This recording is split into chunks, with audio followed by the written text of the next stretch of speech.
Good afternoon, friends. Happy Tuesday to all of you. So, friends, there is shocking news today.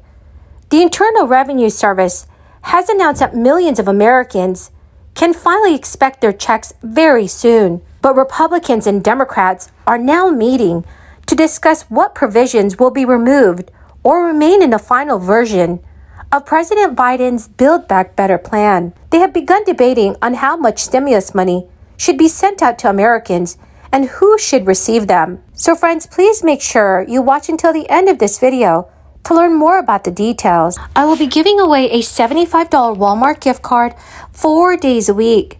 If you would like to enter these giveaways, please make sure that you are subscribed to my channel, click and like several of my videos, and then comment below the keyword of each video that you watch. The more videos that you comment on, the greater your chance of winning the giveaway.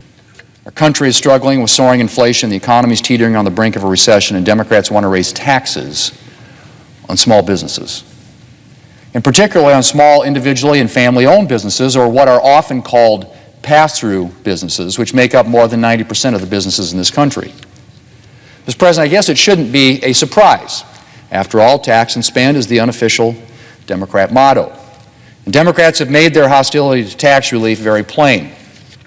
President Biden ran for president on repealing tax cuts from the Tax Cuts and Jobs Act, the tax relief legislation Republicans passed in 2017 that helped increase wages and incomes, boost economic growth, and drive the poverty rate to a record low. In addition to the natural economic recovery coming out of the pandemic, much of the residual strength in the economy that President Biden likes to tout is a result of the tax relief passed in the Tax Cuts and Jobs Act. But that hasn't stopped President Biden from claiming that the bill just benefited high-income earners and corporations. The only problem with his narrative, of course, is that lower and middle-income Americans are actually the ones who saw some of the biggest benefits from Republicans' tax relief legislation. Wage growth in the wake of Republicans' legislation was strongest for those in... We are more than halfway through 2022, and millions of Americans are still waiting for their tax refund. As of July 1st, the IRS says it had a backlog of 10 million unprocessed paper returns this year. Paper returns add a few weeks to the process in a normal year, but not the 4, 5, or even 6-month delays that some people are seeing now. Much of the problem is blamed on the ongoing labor shortage. Mark Stieber, Chief Information Officer for Jackson Hewitt, has told reporters the IRS is facing the same challenges that many companies are. People cannot go to work or choose not to go to work. Mark Stieber says that the best way to avoid these long delays is to file electronically. The crisis has produced monstrous mountains of paper at the IRS processing centers, along with increased calls for more funding to modernize its systems. Customer service wait times for Social Security may be improving, at least for mail correspondence. A new report from the Social Security Administration Office of the Inspector General details the results of an investigation into deficiencies in the agency's handling of U.S. mail during the crisis. So in response, the federal agency said that all backlogs of unprocessed mail have been eliminated, while it has also established new guidance to improve its handling of mail.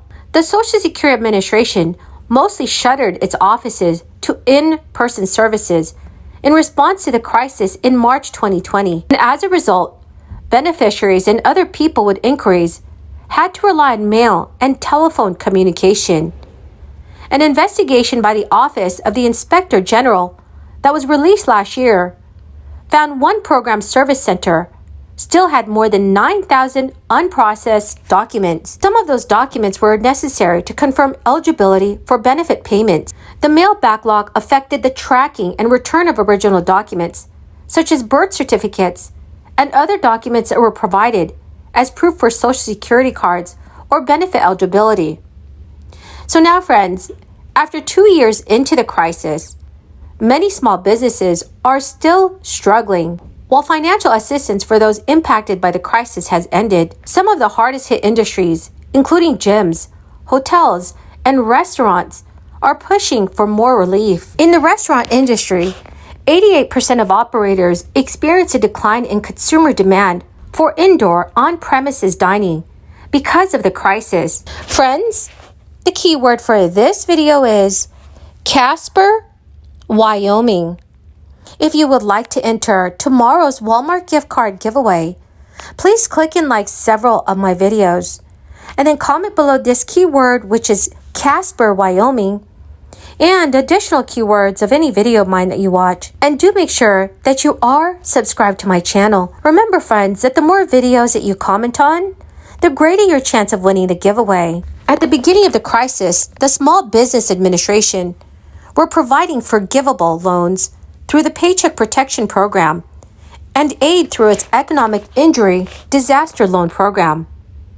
However, many economists have argued that relief was not enough.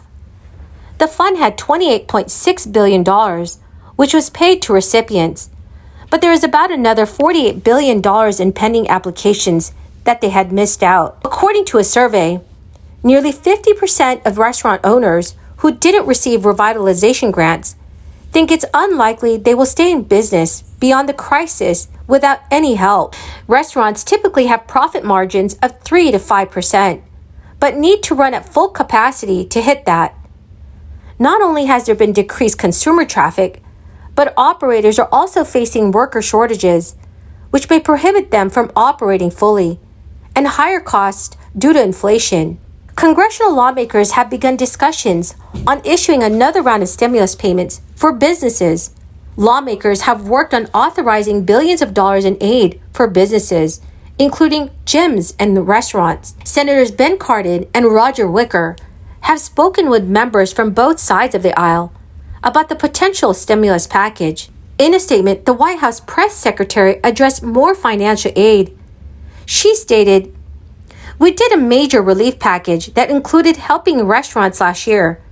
We are in constant discussions with Congress and leadership about the needs of the American people, whether they are small businesses or restaurants or people sitting in their homes, as we continue to fight this crisis." Well, my fabulous and fantastic friends, that is the end of my daily stimulus update video for this Tuesday afternoon. Thank you once again for joining me here daily. The winner of yesterday's giveaway is Jay Bellini. Congratulations, dear friend. To claim your gift card, please check your notifications page and send me an email. Or you can also send me a message on my Facebook page. Thank you so much, friends, and have a wonderful and blessed Tuesday.